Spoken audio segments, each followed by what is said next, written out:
Iyon, kamusta mga ka-freni? Ang kinikrave ngayon ng anak ng inay ay are, sinigang na corn beef. Iyon. Napanood ko doon sa isang vlogger na buntes. Masarap daw aring sinigang na corn beef. Ay di kahit hindi tayo buntes, ay parang ang kasarap. Ayan o, tikman natin. Parang kulang aking kanin. Kahit akin dadagdagan muna. Nasubukan nga ang sinasabing iyan ng buntis, ni buntis. Napakagandang buntis. Yan. Si Janela in Japan. Yan, trending na trending ang kanyang corn beef na iyan. Kaya sabi ko nga, matry. Yan, kasi sinama ko din yung turkey na niluto ko kahapon na sa ilalim. Try natin na rin sinigang na corn beef na rin. Sarap nga naman. Yung sinigang mo ay parang lasang corn beef. Ano pa nga? Ayan o. Tignan yung mga ka-freni o. Talaga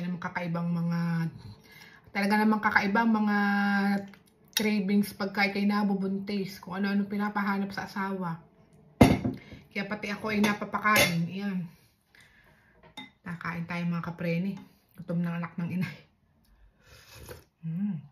Tamang-tama ang sarap ng sinigang. Dahil malamig. Tikman natin oh. Diba? Medyo weird ang lasa pero pwede, masarap. Maibalaang. Taga namang mga buntis na rin. Ikaw, Janela, ha? Mga kinikrave mo, talaga naman. Pati mga netis, pati mga people, napapakain.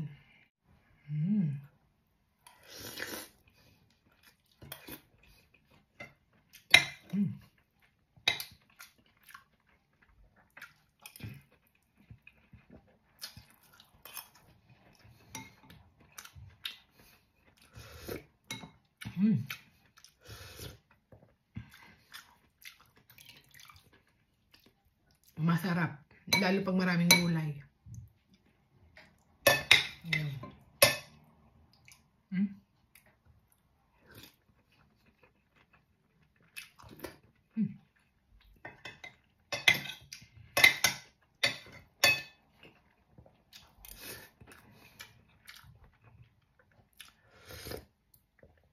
Medyo ibang ang kulay ng sabaw ay pagka corn beef. Normal pa rin ang pagluluto nito. Gigisa mo pa rin siya sa bawang, sibuyas, kamatis. Ganun pa rin yung luto ng ano, sinigang na corn beef. Papalitan mo lang ng karne. Yung karne, papalitan mo lang ng corn beef.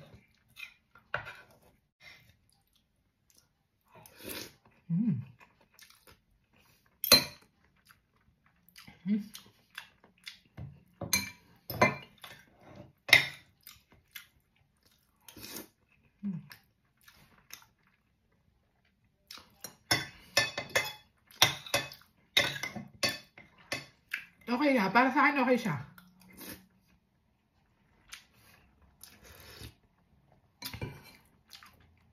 Ito yung sinama ko kahapon. Yung ano. Ito. Sinamahan ko nung hindi siya karne na baboy ha. Ito ay takino. Turkey. Parang manok. Sinama ko lang. Sayang eh.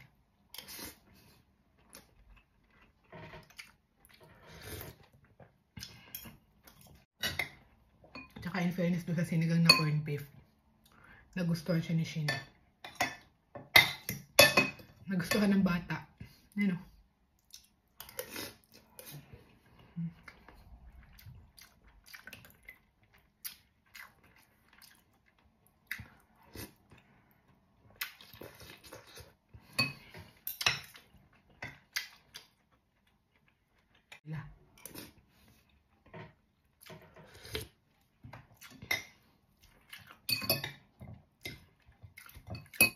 Sinigang.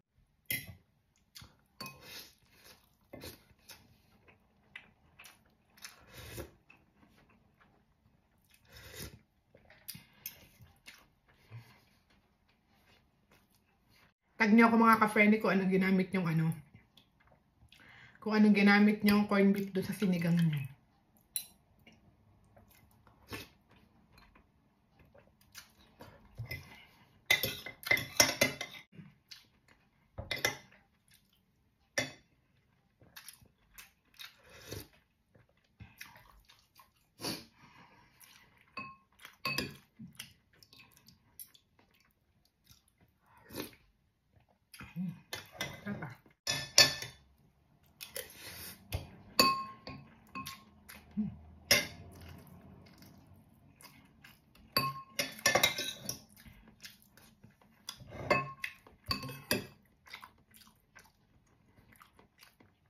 Promise, masarap.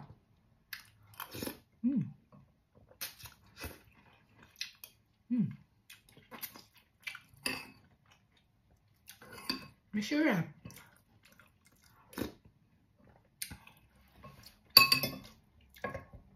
Pili ko magugustuhan din to ng mga anak nyo.